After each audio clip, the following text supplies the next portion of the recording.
Hola, buenas tardes. ¿Qué tal? Buenas tardes a todos los que están llegando.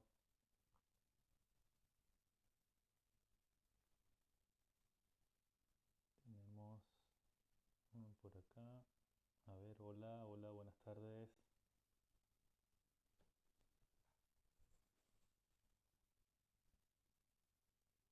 ¿Qué tal? Hola, hola Valeria. ¿Qué tal? Por acá ya tenemos a Cándida.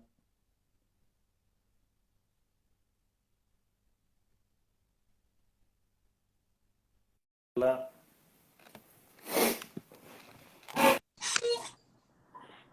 Hola, ¿cómo estás, Cándida? ¿Qué tal? Buenas tardes, ¿cómo están? ¿Todo bien? ¿Y tú? Bien, muy bien. Me alegra. Bueno, ya estamos por acá juntándonos. Somos varios. Estamos, vamos a dar unos minutos para que vayan llegando. Bien. Y bueno, aquí estamos, esperando la tormenta, ¿no? Como te decía hace rato, no sé finalmente si Sí, llega o sí, no. por acá un poco también, esperando la tormenta. Yo te decía, está lindo, está bien lindo, hay un sol precioso y bueno, esperemos que esté un ratito más así, ¿no? Por lo menos. Sí. Igual Inumet ya mandó un mensaje de que hay alerta amarilla. Sí, vi, vamos a esperar, ¿qué más? Daro, ¿cómo estabas por allí? Ya vemos gente conocida que se está uniendo hoy. Vamos a tener a unos cuantos amigos seguramente por acá. Seguramente. Bien. Acá. Vale, está por ahí. ¿Quién más?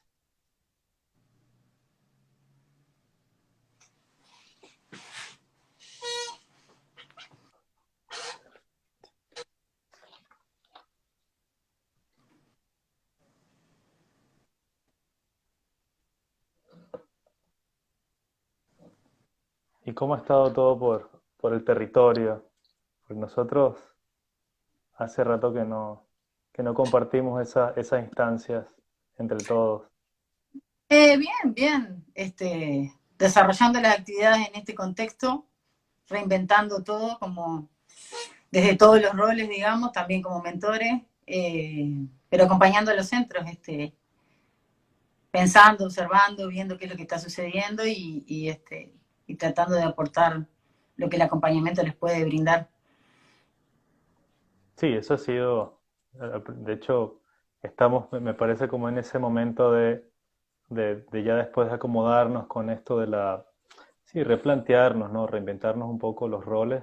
Ahora este proceso de continuar, ¿no? De mantener De lo que sostener. se ha venido generando. Ahí va.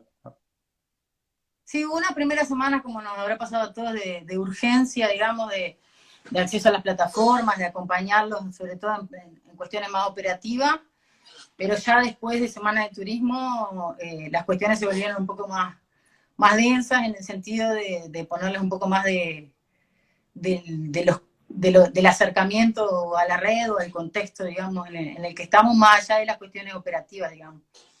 Sí, sí, de hecho yo tengo la sensación de que hay, no la sensación solamente, pero hay como un repunte de esto, de las conversaciones sobre la red, sobre el trabajo que vamos a hacer, sobre ya las proyecciones a lo que viene, ¿no? A la inminente presencialidad gradual que va a estar Claro. haciendo, que va a estar ocurriendo. Está bien, También, como que está, también se han definido como fases también en los diferentes roles. Te digo, de esta primera fase como de urgencia general, de estar y de seguir estando y trabajando, a situaciones nuevas que se nos vienen dando en las últimas semanas, tanto desde el inicio de las escuelas rurales, ahora con la posible vuelta a la presencialidad o algún tipo de presencialidad en realidad. es- Entonces, digamos que cada semana vamos replanteándonos cómo abordar el trabajo. Lo importante es que lo hacemos también pausado y pensado, digamos. Creo que ahí está un poco la clave, ¿no? Hacer las cosas pensadas, o por lo menos lo que se vaya haciendo que esté lo más pensado posible para no atropellar el proceso más de lo que ya es de alguna manera algo atropellado, ¿no? Todo rápido, todo un poco difícil bastante para algunas personas. Y eso ha sido como la característica inicial, ¿no? Esta necesidad de ponerse a hacer rápidamente, como si no pasara nada, hasta que en algún momento uno pone el freno. A veces frenar es más importante que acelerar, para poder justamente detenerse a pensar, bueno, ahora qué podemos hacer, qué está pasando. Sí, sí, ciertamente. Bueno, creo que quizá podemos empezar a presentar el espacio, a darle introducción a esta charla de hoy, que va a estar bien, bien linda. Y quizá esta semana, bueno, bienvenidos primero a los que se están uniendo, a los que están llegando, a esta gente que se reúne ya todas las semanas a esta hora para escucharnos, para conversar con nuestros invitados. Ayer tuvimos a Cristóbal Cobo, una charla bien interesante sobre las proyecciones, ¿no?, de esto en el futuro cercano, algunas ideas bien, bien interesantes. Y hoy tenemos con nosotros a Cándida Rodríguez, ¿sí? Ella es mentora de la Red Global de Aprendizajes, es docente de literatura en secundaria, tiene un magíster en tecnología de la educación y posgrado tanto en pedagogías mutantes y un diploma superior en lectura y escritura y educación. Así que, y además somos compañeros, fuimos compañeros mentores el año pasado, así que bienvenida, Cándida, es un gusto Muchas tenerte. gracias. Agradezco la invitación a este espacio. Bien. Bueno, a ver, de hecho, conversábamos algunas de estas cosas ahorita al principio, ¿no? Esto de un tipo de presencialidad, ¿no? Esto que mencionabas de observar con cuidado lo que estamos haciendo, lo que venimos haciendo y, por supuesto, lo que vamos a hacer. Me habías dado un título a esta charla, a este encuentro, que es cartografiar la incertidumbre. Y bueno, estaría bueno escuchar esa idea, ¿no? Esta idea de cartografiar, de mapear, qué es lo que vamos a cartografiar, qué vamos a mapear en esta situación o en estas situaciones. Bueno, un poco como docente y como mentora, he estado atenta y observando todo lo que viene sucediendo, también como persona, digamos, porque esto no nos pasa solamente como profesionales, sino también como sujetos. Y la necesidad de poder establecer algunas posibilidades de representación, una cartografía es eso en definitiva, una representación, un acercamiento a la representación de lo que nos pasa. En esta mutación de los escenarios educativos es necesario repensarlos, pero repensarlos haciendo algunos acercamientos con algunas certezas que tenemos también, ¿no? Y algunas cosas que no están dichas, y una cartografía también puede poner de manifiesto esa posibilidad de hacer visible lo no visible, digamos, que nos va a dar algunos elementos y algunas herramientas para poder habitar este territorio nuevo en el que se ha transformado, en el que se han transformado los espacios educativos, no solo a nivel local, sino a nivel mundial, ¿no? Pero sobre todo lo interesante no es solamente ver qué pasa en todos lados, sino qué nos pasa a nosotros y qué nos pasa en este contexto en Uruguay, en Paysandú, donde estoy yo, por ejemplo, y en los territorios que conocemos. La cartografía es una invitación y un intento de acercamiento a la representación y a la narración de lo que nos pasa, digamos, y de cómo estamos abordando en este contexto y esta situación, que no se inicia por una decisión pedagógica, sino que está anclada a una situación sanitaria. Y pensar desde dónde se parte para armar una cartografía también es importante, porque no son los docentes que decidieron salir del aula, abandonar el aula o enfrentarse a esta nueva escenografía, sino que es una situación externa no definida por ellos, pero aceptada rápidamente y puesta en juego rápidamente para tratar de seguir siendo docentes y aprovechando los espacios educativos que se nos presentan. Y en este sentido, esa es como la primera certeza que aborda la cartografía, ¿no? el compromiso de los docentes que rápidamente y en las condiciones en las que estábamos al inicio de los cursos, con 2 semanas de conocer a los estudiantes, buscamos los medios, encontramos los medios y tratamos de establecer nuevamente no solo la comunicación, sino las cuestiones que nos parezcan esenciales para seguir sosteniendo los espacios educativos, ¿no? El vínculo con los estudiantes, en primera instancia, esa era un poco la urgencia, digamos, que había o que hubo en esas primeras semanas, pero después también la necesidad de seguir apostando a espacios que tengan sentido desde lo educativo. Y un poco la idea del título tenía que ver con eso, ¿no? Cartografiar la incertidumbre. Bueno, ¿por dónde empiezo a armar una ruta de lo que desconozco? Pero la incertidumbre también nos da una posibilidad de libertad. La incertidumbre aparece como una gran libertad, porque cuando no tengo planteado, planificado todo lo que tengo que hacer, aparecen todas las opciones. Y mi imaginación, mi compromiso, son como 2 rutas que me van a dar la posibilidad como docente de armar esa nueva cartografía también, ¿no? El nuevo mapa educativo en el que me quiero plantar y en el que quiero desarrollarme, digamos. Los caminos que quiero seguir. Entonces, la incertidumbre aparece como esa posibilidad de libertad. Si uno piensa, lo piensa desde cierto posicionamiento, digamos, ¿no?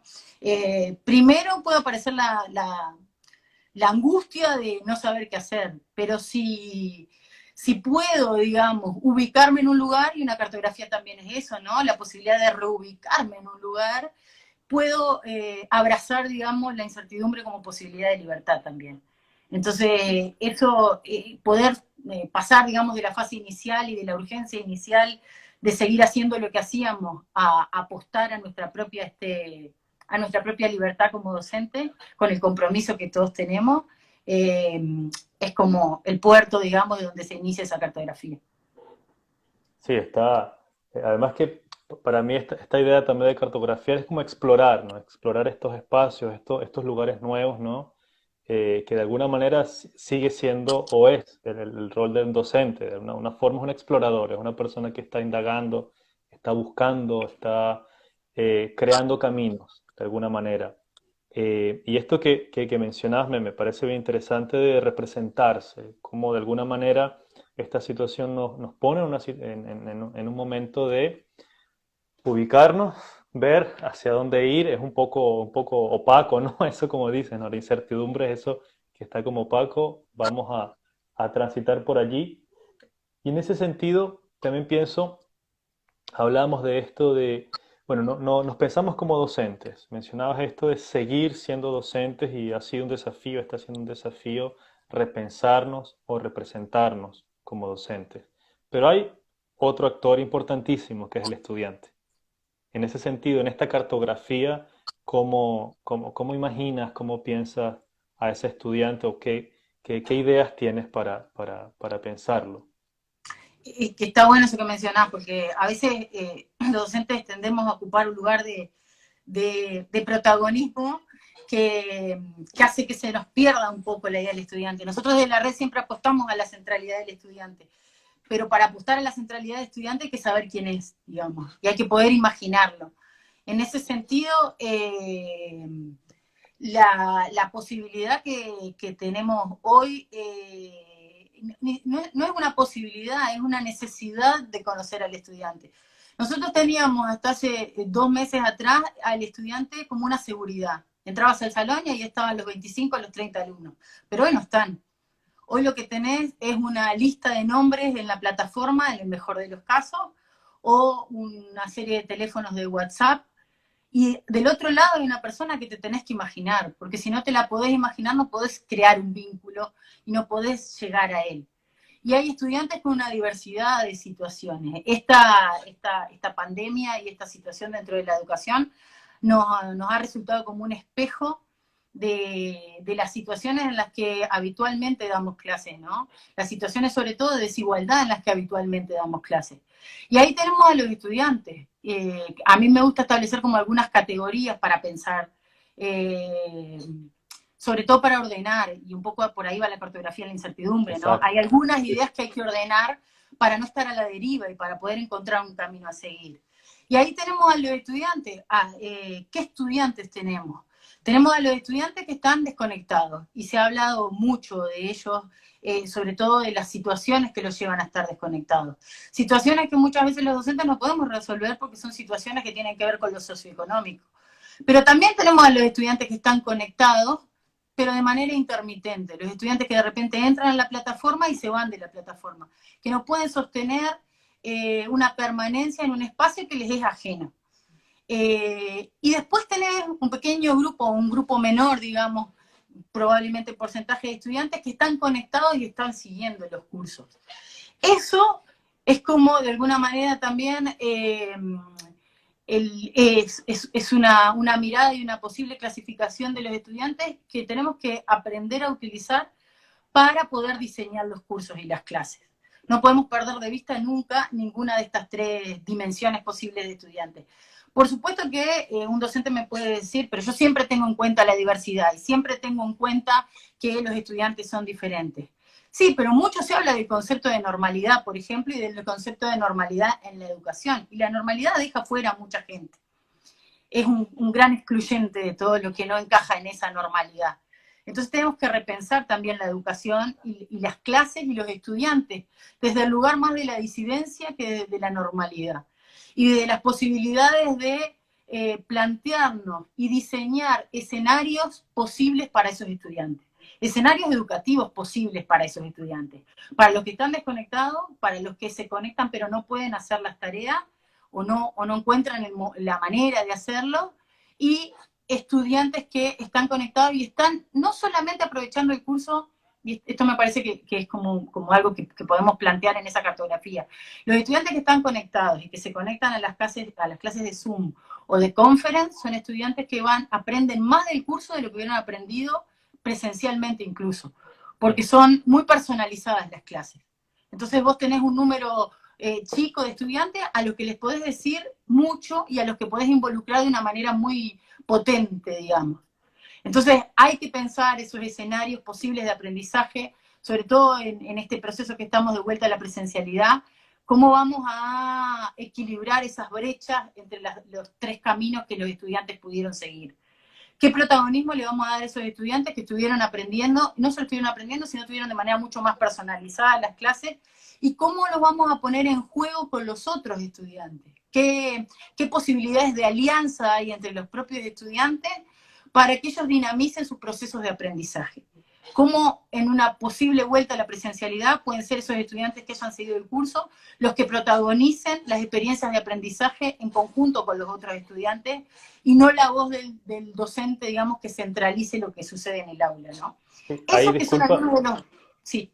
No, es que hay una pregunta que, solo para acotarlo, porque estás quizá respondiendo esto de cómo repensar el nuevo sujeto pedagógico, ¿no? Desde ese lugar en el que lo que estás mencionando, el estudiante va a tener un rol, ¿no? ¿Cuál es ese rol al que estás pensando? Eso que se plantea el nuevo sujeto pedagógico es bien importante, porque también los estudiantes que lograron desarrollar ciertos niveles de autonomía en este proceso, que pueden conectarse, que pueden resolver las tareas, que las están aportando, necesitan un espacio diferente cuando vuelvan a la presencialidad. No pueden ser el estudiante pasivo, digamos, o menos participativo, digamos, de lo que eran anteriormente, porque sería un retroceso para ellos. El avance que tuvieron en autonomía, el avance que tuvieron en resolver los desafíos que les presentó esta situación y esta experiencia, en definitiva, es algo que hay que valorar en esos estudiantes y que hay que poner en juego cuando se retome de alguna manera la presencialidad. Y digo de alguna manera porque en realidad no es solo la virtualidad lo que hay que repensar. En este escenario, cuando la presencialidad se retome, se va a retomar marcada por los parámetros sanitarios, por ejemplo. Entonces, ese es un escenario que uno tiene que tener en cuenta. Es un paso en la cartografía que tiene que armar, digamos. Porque los vínculos entre los estudiantes, las alianzas entre los estudiantes, las formas de relacionamiento que son fundamentales en los escenarios educativos y en los centros educativos, están marcados por la emergencia sanitaria. Pensemos, por ejemplo, que el otro se ha vuelto una posible amenaza. El prójimo, el que se acerca, el que te abraza, puede ser el que te contagie. Y si nosotros no ponemos en juego también, y en discusión sobre todo, esas ideas, digamos, de alianza, y de quién es el otro, y en qué se convierte en esta circunstancia, difícilmente podamos concebir la idea de alianzas entre los estudiantes. ¿Me explico? Si tienen que estar a 2 metros de distancia, si, Claro. como hemos visto en otros países, están en los patios separados, si están separados de los juegos, o sea, cómo percibimos, cómo concebimos al otro como un aliado y no como una amenaza. Eso es una discusión pertinente, digamos, para los escenarios educativos a lo que nos vamos a enfrentar de alguna manera en este transcurso y en el transcurso que nos va que va a estar determinado por cierta presencialidad. Y digo cierta presencialidad porque, otra vez, lo virtual impacta sobre lo presencial. O sea, si yo tengo que pensar una clase equilibrada entre lo virtual y lo presencial, la clase presencial tampoco puede ser la misma, digamos. Sí, de hecho ahí pienso en esto que hablas de la nueva de la normalidad, ¿no? Esto de cómo la normalidad juega un rol importante en la educación y quizá esta vuelta a lo presencial, un tipo de lo presencial, puede resultar para algunos una recuperación de lo normal, pero allí hay en juego algo importante que le estás mencionando, ¿no? Realmente, y se ha hablado, esto va a transformar muchas cosas. Esta situación ha transformado algunos aspectos bien centrales de la educación, eso que mencionabas del estudiante. Una vez que este estudiante viene de un proceso de generación de autonomía, vas a volver a incluir en un salón de clases, sentarlo y hacer el mismo proceso como siempre, probablemente no sea tan efectivo. Y también cuando mencionas esto del otro como una amenaza, también está el otro lado, ¿no? Que el otro vuelvas a la normalidad en la que te acerques, en la que nos abracemos, estemos juntos, pero eso sea peligroso también, ¿no? Entonces, cómo pensarnos allí y cómo imaginarnos el estudiante está es parte también de imaginarnos a nosotros, me imagino. Esa cartografía de la que hablas es una cartografía del otro, es una cartografía del proceso de aprendizaje y una cartografía quizá de uno mismo. Es una cartografía del sujeto, digamos. También es una cartografía personal. Hay que ver dónde nosotros nos posicionamos como sujeto para establecer estas representaciones que hacemos de nosotros mismos y del otro, digamos. Entonces, sí, esta situación que, insisto, tratamos de llevar a una normalidad que es excluyente la mayoría de las veces, pero a la que tenemos que recurrir para saber dónde estamos parados también de alguna manera. O Sí. sea, en algún momento eso es un bote salvavidas. Y sobre todo cuando la incertidumbre no es un parámetro en el que tengamos comodidad, digamos, o en el que podamos establecer ciertas ideas fundadoras de nuestra profesionalidad o de nuestra postura como sujeto. Entonces, sí, el estudiante, el docente, el sujeto se ha transformado, o debería haberse transformado, resignificado. Seguir haciendo como que no pasa nada y que podemos seguir con lo que está sucediendo, pudo servir inicialmente, pero ahora lo que te decía, hablamos un poco al principio, ¿no? Hay que frenar, hay que pausar y hay que resignificar lo que hacemos. Pero esa resignificación tiene algunas ventajas para nuestra cartografía. Una de las cuestiones, por ejemplo, que no se discute es la existencia misma de la escuela, ¿no? Parece algo menor, pero en realidad todo el mundo, a nadie se le ocurrió que pudiéramos pasar a las clases virtuales y listo, y los chiquilines pudieran estar en su casa y no volver a la escuela. Todo el mundo se pregunta constantemente cuándo volvemos. Entonces eso resignifica la existencia de la escuela. No se discute que es necesaria, no se discute que es necesario estar en contacto con otros, y el vínculo ocupó un lugar de protagonismo, pero hay que definir ese vínculo. Y lo que sí se discute y lo que sí está en permanente cuestionamiento es el sentido que tiene la escuela y el sentido que va a tener en este contexto después de lo que nos pasó a todos con esta pandemia de alguna manera, ¿no? ¿Cómo nos posiciona esta experiencia como docentes, como estudiantes, como sociedad, como padres, porque también tenemos a la familia atrás. Hay algunas cuestiones que tienen que ver con lo que nos está pasando, y es que nuestras clases nunca fueron tan públicas. Hoy todo el mundo, o casi todo el mundo, digamos, es como genérico lo que estoy diciendo, puede ver nuestras clases, los estudiantes la pueden compartir con la familia, pueden ver hasta las consignas que los docentes les ponen. Entonces, ese diseño de las clases ocupa un lugar de protagonismo fuera del aula que no tenía hasta hace 2 meses. Y eso también es una certeza. Es una certeza de alianza con lo público, es una certeza de alianza con los lugares de protagonismo que la educación y los docentes tenemos en este momento. Porque lo primero que dijeron los padres fue, nosotros no estamos preparados para esto. Bueno, Claro. bárbaro. hay que prepararse para esto. Ser docente tiene una complejidad, no solamente en este contexto. Yo insisto en que esta situación es un reflejo y es un espejo constante de lo que pensamos, de lo que somos y de cómo llegamos a esta situación. Un poco en ese sentido de la cartografía, los docentes somos migrantes en este nuevo territorio, ¿no? Entonces hay que ver con qué valijas y con qué equipaje, o si llegamos desnudos a esta situación, que estamos empezando un poco a cartografiar en esta conversación y un poco en todas las charlas que hemos escuchado de este espacio de la red, ¿no? Este espacio ha servido también para cartografiar las incertidumbres y las certezas que se vienen abordando en este tiempo, ¿no?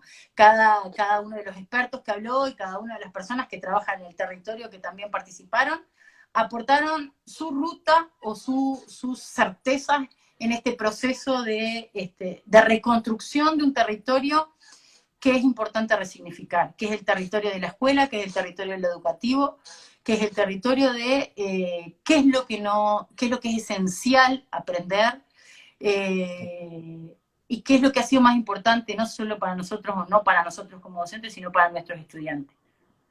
Y en ese sentido porque por eso esta metáfora me parece súper, súper potente de la cartografía en esto de, bueno, hemos pasado por este proceso de ver las certezas, explorar el terreno que tenemos, definir a algunos actores, imaginar a esas personas que están allí en el mapa, y ahora viene esto de hacia dónde vamos, ¿no? Este proceso quizá que viene después del diseño. Y hablábamos en un momento de quizás estas claves para diseñar nuestras clases, cuando empiece esta nueva forma de presencialidad, cuando regresemos a las aulas.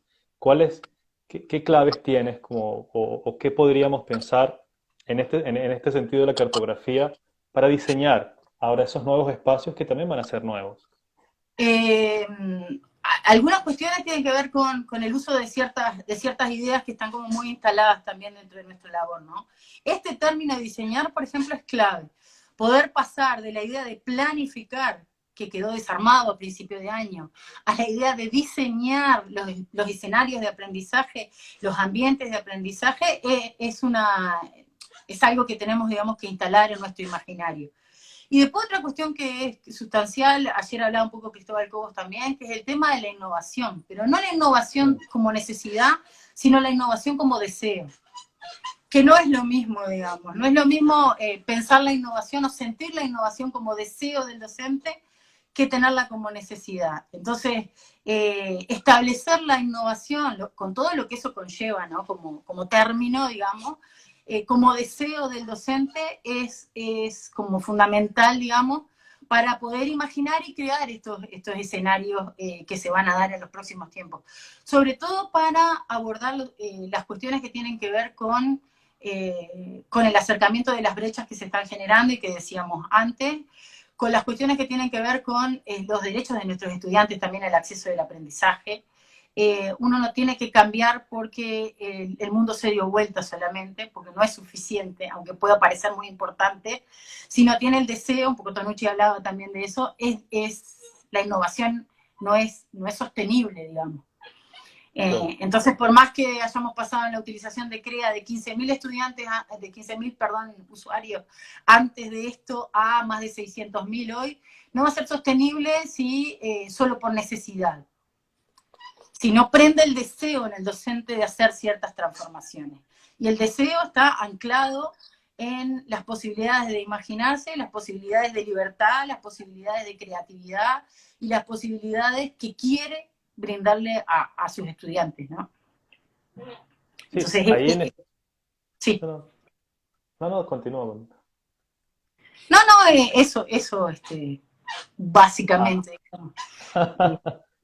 Parece una cosa menor y que en educación no se tiene tan en cuenta, pero en realidad hoy una de las cuestiones que nos damos cuenta que fracasan un poco en todo el escenario educativo es la cuestión del deseo, digamos. ¿Por qué los estudiantes no están entrando y haciendo las tareas? Bueno, no lo desean. ¿Por qué hay una cantidad de aspectos que no están funcionando como uno podría imaginar?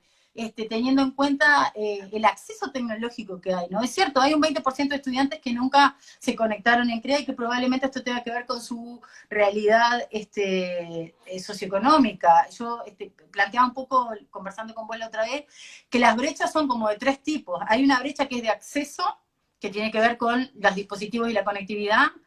Hay una brecha que es de uso, porque puedo tener dispositivos y conectividad y no conocerlos operativamente, digamos, pero hay una brecha que es de interpretación, y que tiene que ver con el sentido que le doy al uso de la tecnología, y con el uso que le doy con el sentido que le doy a las posibilidades educativas de ese uso de la tecnología. Y ahí hay que tener en cuenta el deseo del otro, del estudiante que está atrás, la motivación. Hoy no tenemos la obligatoriedad, entonces necesitamos fomentar no solo la motivación, sino el deseo. Sí, Que en la hablabas en un momento construcción, de estos espacios, disculpa, sí, donde el estudiante quiera estar, justamente, ¿no? Quizá eso, un espacio donde el estudiante y donde el docente quiera estar. Digamos, la claro, construcción del deseo o la alimentación de alguna manera del deseo tiene que ver con cuestiones personales, profesionales, con cuestiones culturales también, porque algunas características generales de los adolescentes es que pierden muy fácilmente el deseo, más allá de la motivación, digamos, porque a veces la motivación es más fácil de conseguir, que también es necesario generar en este contexto, ¿no? Los estudiantes, por ejemplo, esa capa media de estudiantes que entran, se conectan, pero no desarrollan las tareas o no cumplen, entre comillas, cumplir, ¿no?, con las actividades, bueno, ¿qué les pasa? Probablemente no tengan la motivación, pero una motivación intrínseca que tiene que ver con que lo puedan hacer.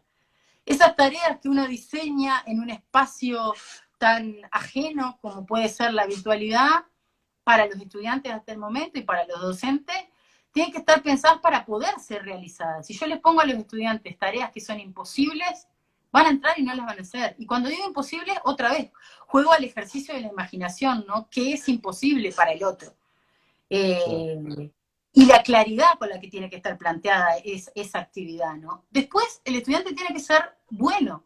No solo tiene que poder hacerla, tiene que empezar a reconocer que puede ser bueno haciéndolo y que tiene que tener sentido. Son un poco los 3 pilares de la motivación intrínseca que después nos puede llevar a despertar a través del desafío educativo el deseo de aprender, que es más complejo, ¿no? Sí, y esto quizá también pensándolo, cuando hablas de estos pilares, del reconocimiento de que lo puedo hacer, del reconocimiento de que lo hago bien, ¿no? De que esos desafíos estén al nivel de estos estudiantes que nos estamos representando, que nos estamos imaginando, y que nos imaginamos tanto en este escenario virtual, remoto, como en un escenario presencial, igualmente, ¿no?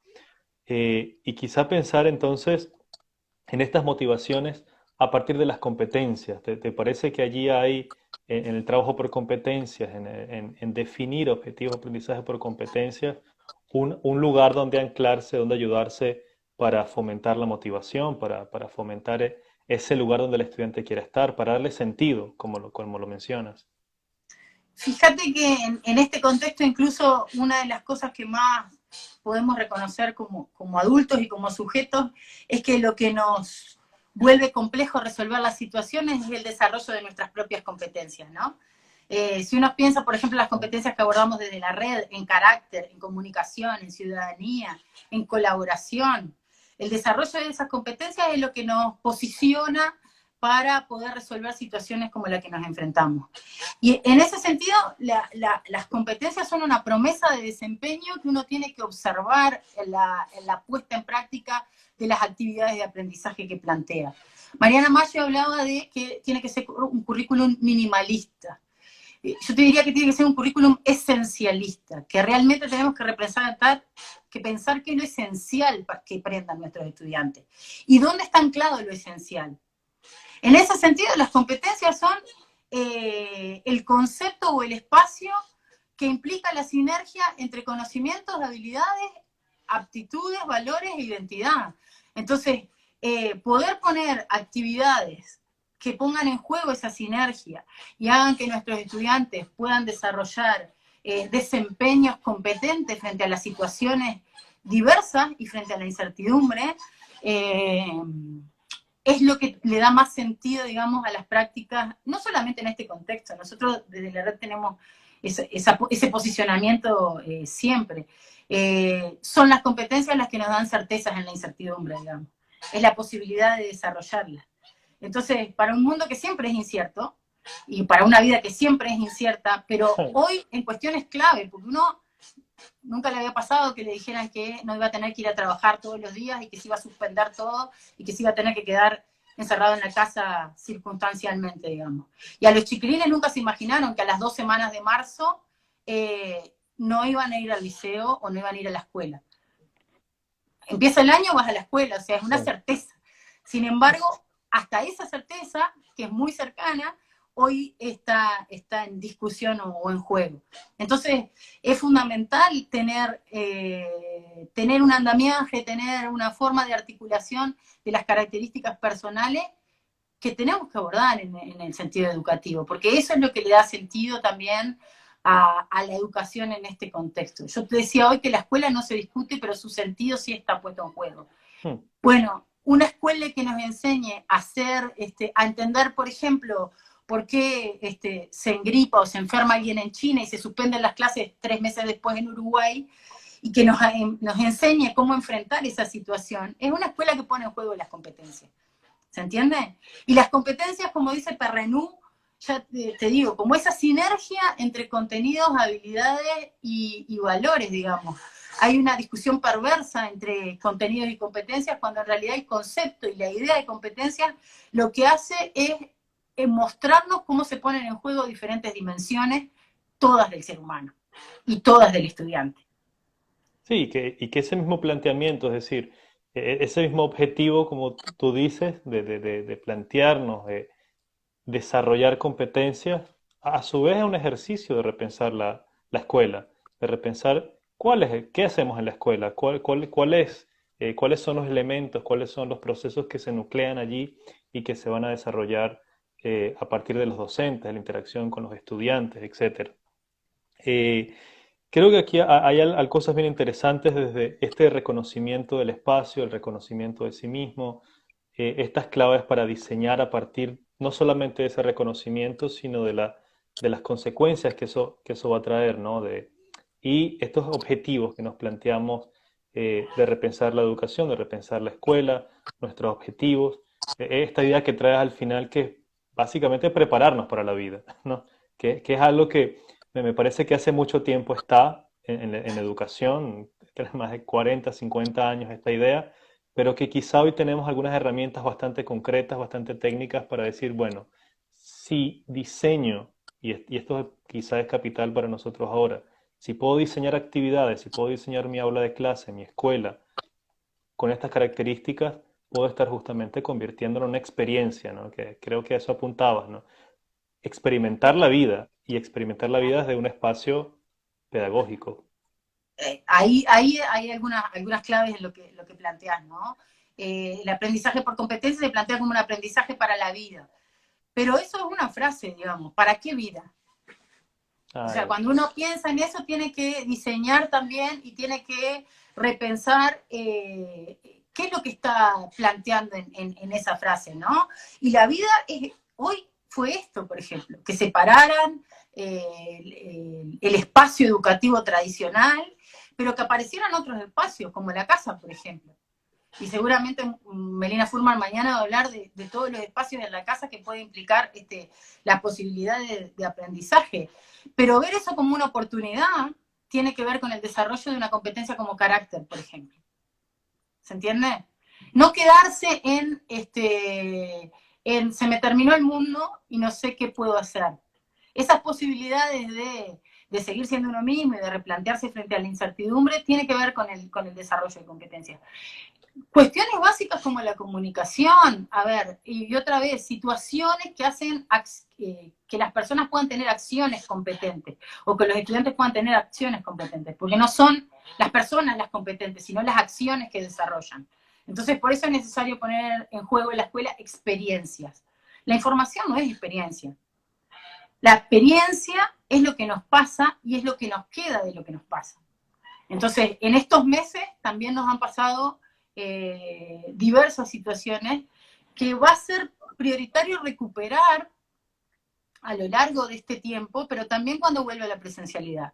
Recuperar la experiencia de los sujetos que nosotros definimos como sujetos de aprendizaje y como sujetos profesionales, en tanto docentes también, no solo estudiantes, recuperar las experiencias para diseñar no una escuela nueva, una escuela para todos, una escuela en este contexto y una escuela con sentido, digamos. Cuando digo escuela me refiero genéricamente, ¿no?, a todas las instituciones educativas.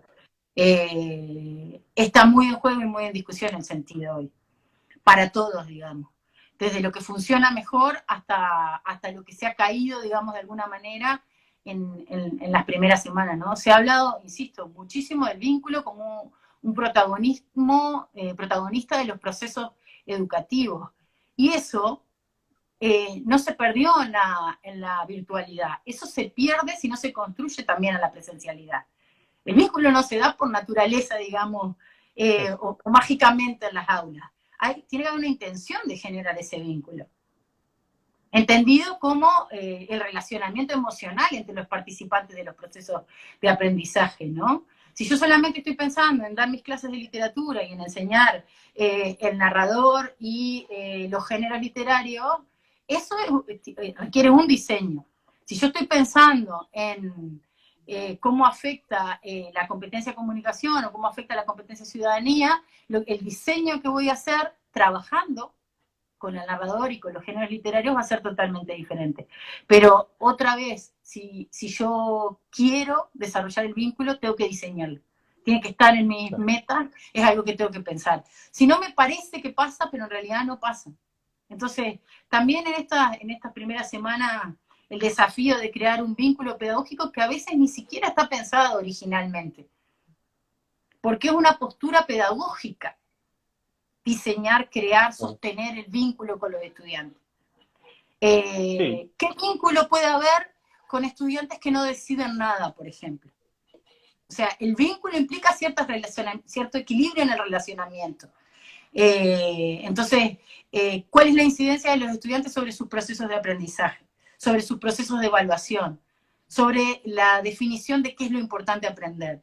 Si no hay participación en esos aspectos, como tampoco la hay a veces de los propios docentes, ¿no? O sea, también nosotros a veces aceptamos, digamos, directivas y lineamientos que se nos plantean, y eso también es para repensar, porque esta situación de incertidumbre, que, como te planteaba al principio, nos puede generar una gran libertad, nos obliga a tomar una postura, a tomar decisiones, a posicionarnos en el docente que queremos ser. Y bueno, por ahí van un poco No, las ideas. Se me pero entusiasma creo un que... poco. no, excelente porque además has abarcado una cantidad de ideas bien interesantes desde esto de repensarnos, cartografiar, ¿no? Empezar a cartografiar que involucra repensar nosotros, repensar nuestro espacio, repensar al otro, considerar la diversidad, esta idea que traías de la normalidad, ¿no? De a qué vamos a llamar normalidad. Y finalmente, esto que está bien interesante del A algo mí, como el perdón, pero vínculo, ¿no? me preocupa particularmente porque esa idea de la normalidad con la cual fueron concebidas las escuelas y las instituciones educativas, ¿no? Porque en el origen está generar esa normalidad. Hoy, no solo en el contexto, digamos, tecnológico, en el contexto educativo, en el contexto humano, quita mucho espacio y amplía enormemente la brecha. Cuanto más normal quiera que sea, más estoy dejando afuera todo lo que puede alimentar la diversidad.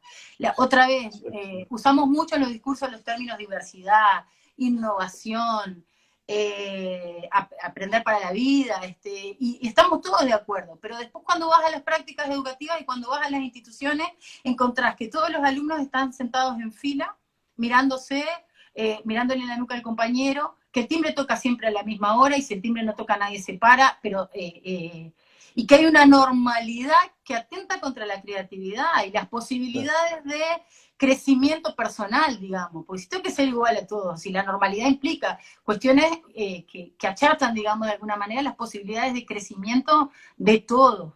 Es una decisión pedagógica también, desde dónde me voy a posicionar en ese sentido. Y no es menor, porque otra vez, yo, sobre todo como mentora, las charlas con las escuelas, todos estamos de acuerdo con que queremos que los estudiantes sean creativos y autónomos, ¿no? Pero cada vez que les planteamos que entran a la escuela o cualquier institución educativa, se encuentran lo mismo. O sea, en las rutinas, digamos. ¿Y cómo puedo atender a la creatividad en un espacio donde es absolutamente predeterminado? Y hacía un poco el ejercicio de pedirle a los docentes o preguntarles un poco si le dan una hoja a los estudiantes al principio de la clase y les piden que describan lo que va a pasar, seguramente la mayoría de nuestros estudiantes van a decir dónde nos vamos a parar, a quién vamos a retar, en qué momento voy a pedirle que levante la mano o que escriban. ¿Me explico? A veces son cuestiones vuelvo, la virtualidad y la situación actual es un espejo, muestra quién hemos sido como docentes y también la efectividad que han tenido ciertas prácticas, porque también es cierto que hay muchísimas prácticas que son muy interesantes, que se daban antes y que se están dando ahora, y muchos docentes profundamente comprometidos con generar esos espacios para que los estudiantes puedan encontrarle sentido a lo que están haciendo, son decisiones pedagógicas. No es no es mágico ni natural, digamos. Tengo que formarme y tengo que tomar una postura con respecto a eso. Exacto. Sí, de hecho, como esto que mencionabas un poco antes del vínculo, ¿no? Que también es una idea muy importante, pero el vínculo, que algo bien interesante que mencionabas, no tiene sentido si el otro no participa, si el otro no tiene decisión, si el otro no tiene voz. Entonces, hay como también unas claves adicionales para los diseños, es decir, cómo esto que propongo, esta idea que traigo, tiene coherencia en la práctica, tiene coherencia en el espacio que estoy construyendo con mis estudiantes. Eh, Viste que bueno, hay ha sido... términos, por ejemplo, Sí, sí. vínculo y colaboración es otro. Sí. Todos colaboramos y todos apuntamos a la cultura colaborativa, pero vuelvo, si yo no puedo tomar decisiones, ¿qué tan colaborativo puedo ser? ¿Qué tan participación tengo? Entonces, nosotros en general, no solo en la educación, sino en distintos aspectos de la vida, estamos llenos de palabras y de discursos, pero que cuando se contrastan con la realidad, que en este caso además tiene un observador muy interesante, que es nuestro estudiante, ¿no? O sea, cualquier cosa que nosotros digamos, pero después no suceda en la experiencia, va a tener al estudiante replicándote eso. Entonces, el vínculo, la colaboración, eh, la autonomía, el protagonismo. ¿Cómo van a ser los estudiantes del centro si no definen nada, si no participan, no solo si no los conozco, ¿no? Pero si no participan en procesos que son claves? Ahí quizá también un poco, yo por inventar algo, también el estudiante activador, ¿no? Esto que tenemos el rol del docente activador, también el estudiante activador de alguna manera de su propio proceso. Bien, Cándida, realmente ha sido muy rico escucharte, tener esta visión, además que tienes muy organizada, muy bien pensada no solamente de diseño y de la práctica, sino de cómo imaginarlo, cómo pensarlo, cómo organizarlo en el pensamiento. No sé si te gustaría compartir algo último con nosotros, algunas palabras, algunas últimas recomendaciones que nos quieras dar. No, me gustaría, como siempre, destacar que frente a la incertidumbre, los docentes nos hemos comprometido, hemos respondido y hemos buscado la manera, cada uno, insisto, en esta migración y en este territorio nuevo, con las valijas o con la desnudez que tengamos en este momento. Pero creo que es fundamental armar una cartografía personal o colectiva, porque lo colectivo también ha sido una certeza. La necesidad de estar con otros. Nosotros lo vimos en los enlaces, por ejemplo, la semana del director y la semana anterior, valoraban tener un espacio en común. Entonces, lo colectivo es una certeza también. El eslogan de nos salvamos entre todos es una certeza cuando uno tiene a quién recurrir, con quién conversar, quién lo escucha y quién le puede aportar ideas también. Las alianzas, que es una de las cuestiones que nosotros más insistimos desde la red, ¿no? Se han vuelto una necesidad y un deseo. Y un poco esta cartografía puede empezar por ahí, digamos, por lo colectivo. Y, y una cosa que me parece importante, que es, si nosotros no hacemos una cartografía hoy, el futuro puede transformarse en una amenaza y no en una esperanza. Una cartografía es una...